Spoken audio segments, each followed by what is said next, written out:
You know that feeling when the same car has been behind you for just a little too long, but you keep telling yourself you're being dramatic?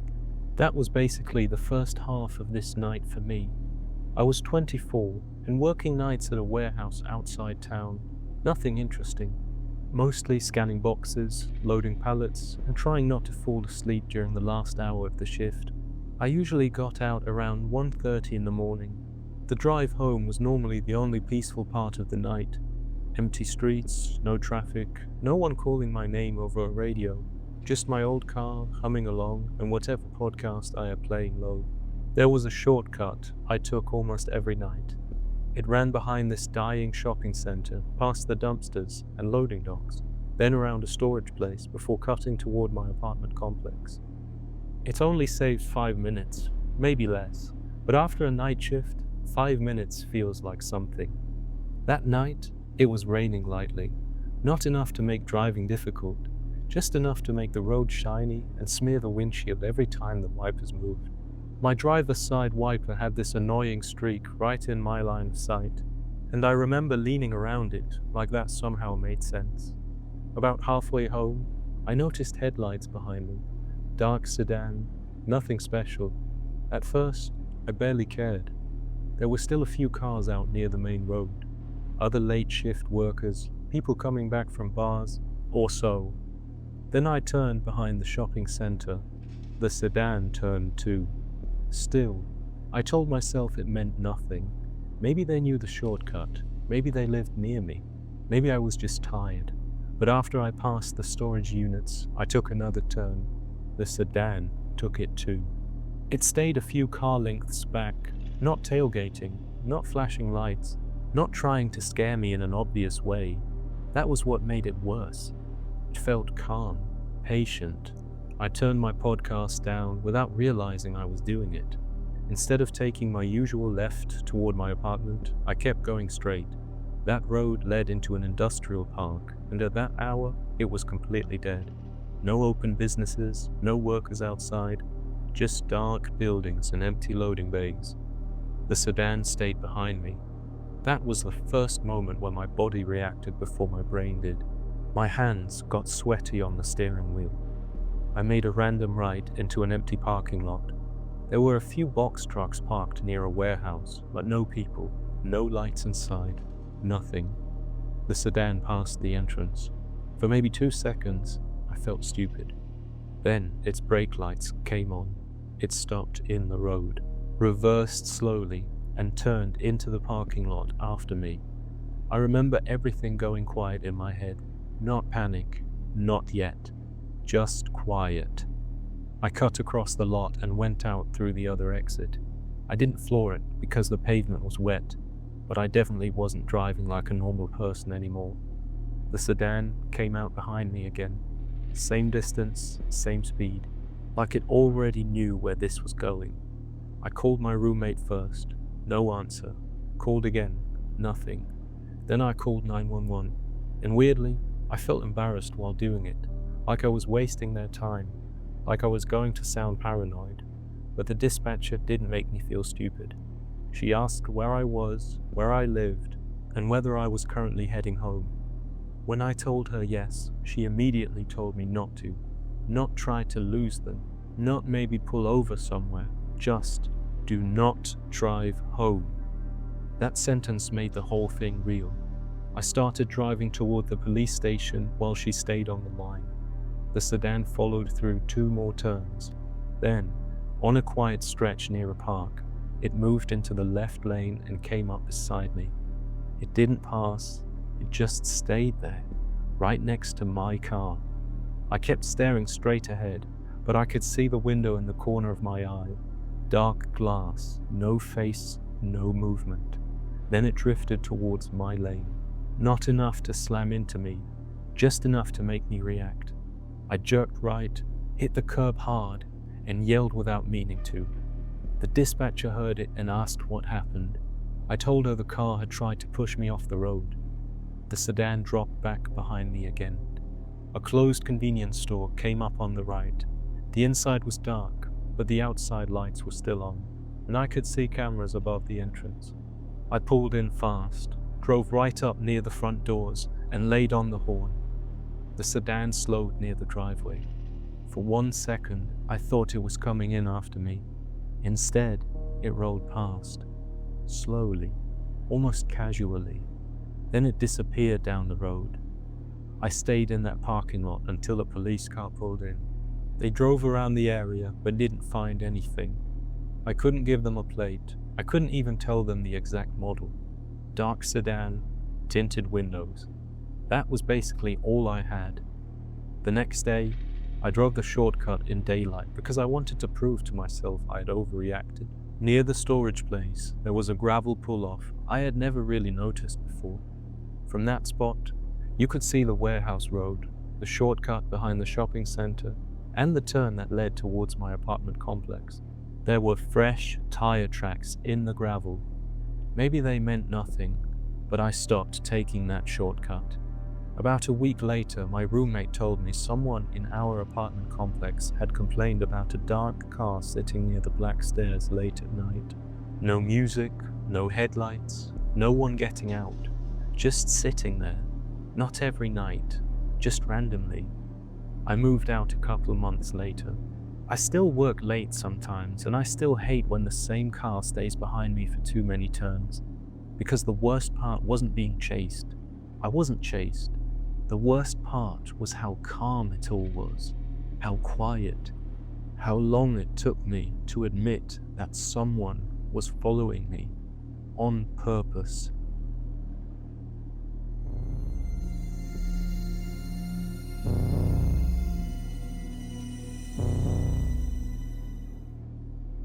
The thing about road closed signs is that nobody really questions them.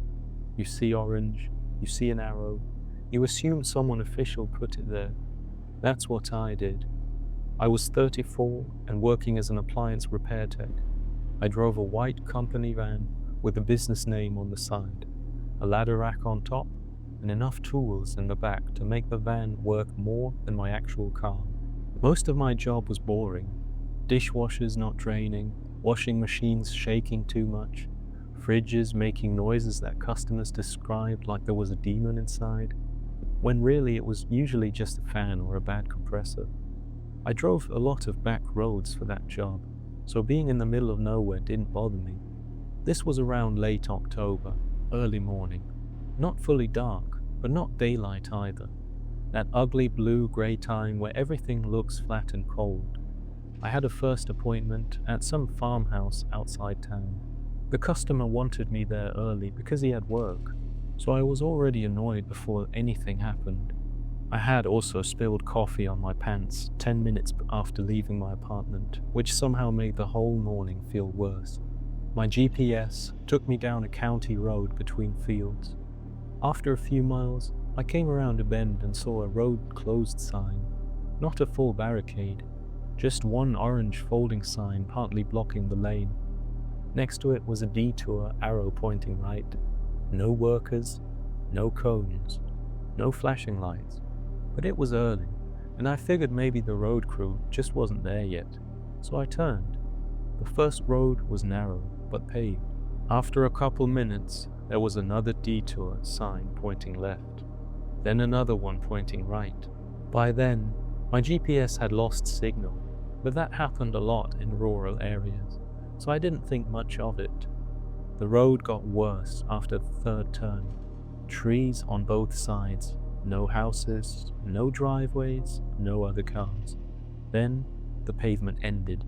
The road turned to gravel, and there was another orange arrow at the start of it, pointing deeper into the trees. That was when I stopped. I just sat there with my foot on the brake. No construction sounds, no tire tracks from heavy equipment, no reason for a normal detour to go down that road.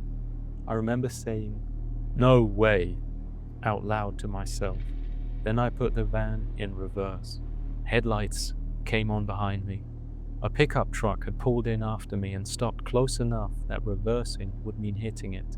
Not bumper to bumper close, but close enough. I waited for it to move. It didn't. The driver got out. Brown jacket, baseball cap.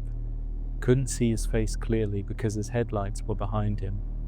He walked towards my window with one hand raised like he was trying to look harmless. I cracked the window about an inch. He told me the road was closed behind me. I told him I was turning around. Apparently, I couldn't. It was blocked now. That made no sense. Nobody had passed me. Nobody had been setting anything up. There was no machinery, no crew, nothing. Then he tried to get me to keep going down the gravel road. That was the moment where I understood something was off. He didn't seem interested in where I was trying to go. He only cared that I kept moving forward. I asked if he was with the road crew. He didn't answer. Instead, he looked at the side of my van, the logo, the phone number, the ladder rack. Then his eyes moved towards the back doors. "You got tools in there?" That question made the decision for me. I put the van in drive. There wasn't enough room to turn around cleanly, but there was a muddy shoulder to my left. I figured damaging the van was better than following that road. I cut the wheel hard and drove off the pavement. The van slid almost immediately. Mud came up over the side. The ladder rack started clanging. For a second, I thought I was stuck. The man shouted something, but I barely heard it over the engine and the rattling metal. The pickup started moving behind me. I kept steady pressure on the gas, not flooring it, just enough to keep the tires spinning until they caught. The van lurched forward. I squeezed past the man close enough that he slapped the side panel as I went by. That sound was loud inside the van, a flat metal bang. I got back onto the paved road and drove the opposite direction from the Detour signs. For maybe a minute, the pickup followed. Then it disappeared after a turn. I didn't stop until I reached a diner about 20 minutes away with people inside and trucks in the parking lot. My boss was the first person I called because my brain was still in work mode for some reason. He told me to call the police, which I should have done first. A deputy came out and looked at the van. Mud everywhere. One fresh handprint on the side. A dent near the lower panel where I must have clipped something on the shoulder. He took it seriously. Later that day, my boss called me back. The police had found some of the Detour signs, but they weren't from any active road work in that area. They had been moved there. Nobody knew by who. The customer I was supposed to visit was annoyed at first, until my boss explained what happened. Then the guy got quiet and said there had been no road work anywhere near his place. Not that morning, not that week, nothing. I don't know what the plan was. Maybe they wanted the tools. Maybe they wanted the van. Maybe they just wanted someone alone on that gravel road. What bothers me is how well it worked. Each sign got me a little farther away from the main road. Each turn made it harder to admit I should go back. And by the time I finally stopped, there was already a truck behind me. Now, whenever I see a road closed sign on a quiet back road, I don't just follow it. I look for workers, cones, lights, other cars, anything that proves it belongs there. Because a sign doesn't always mean the road is closed. Sometimes it means someone wants you to believe it is.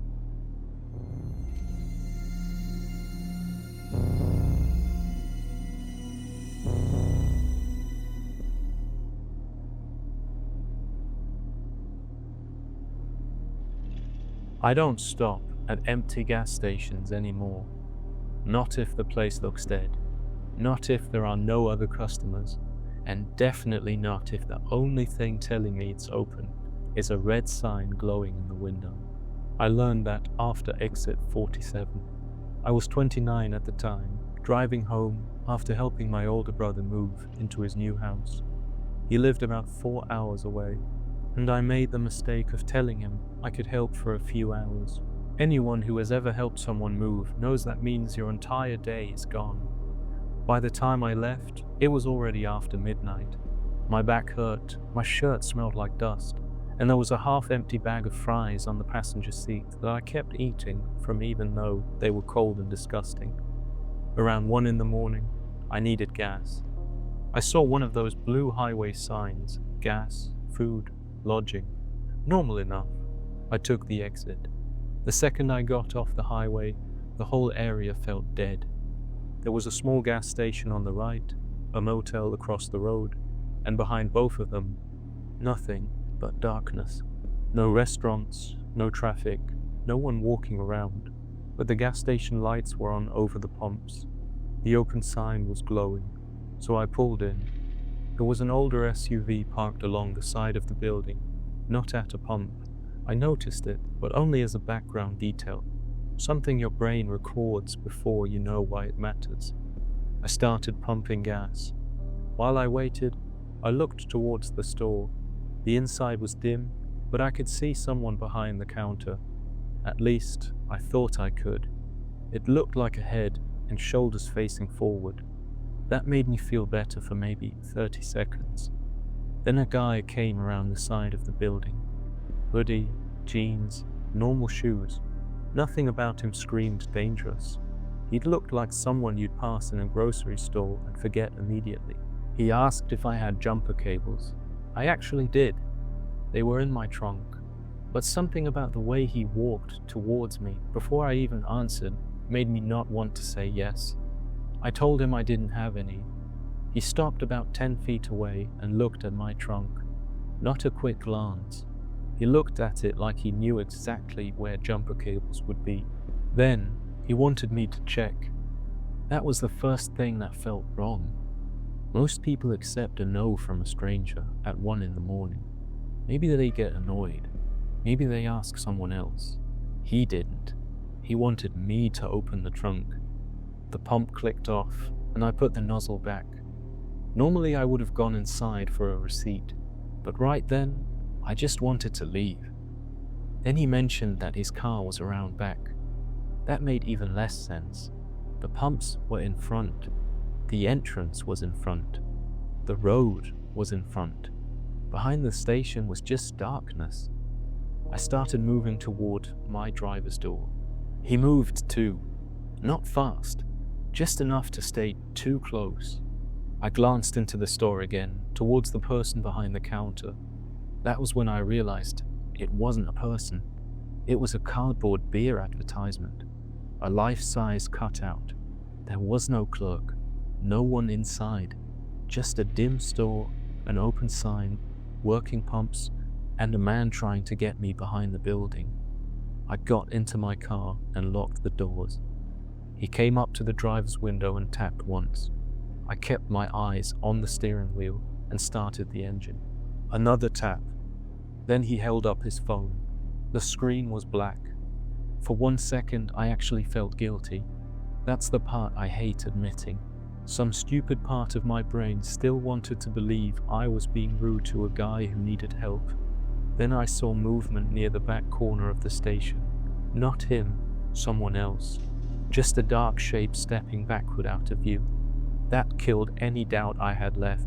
I threw the car in reverse and backed out fast enough that my seatbelt warning started screaming because I hadn't even buckled it yet.